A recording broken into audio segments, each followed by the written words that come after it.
कोंकणीन दिले कित्याक गोंयकारांक कळपा नाका कितें जालां. What was the contention of the petition and what happened today? What is the order of the High Court? See, we had filed an application for disqualification before Goa State Election Commission under section 10F and 11 of Goa Panchayat Raj Act. The contention was that the Panchayat members, entire 11 Panchayat members of the Panchayat, had indulged in pecuniary benefits of the Panchayat and they were to be disqualified.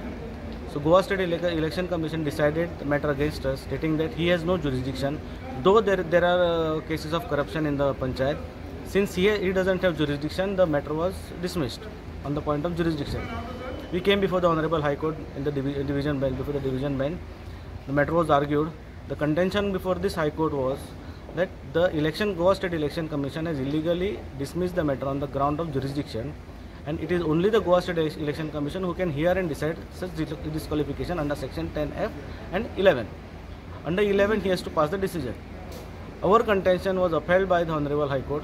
The matter is now been remanded back to Goa State Election Commission.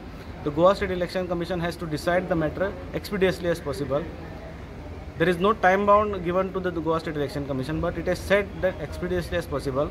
We will pursue the matter expeditiously. We will see that the matter is been heard expeditiously and the decision is given in our favor.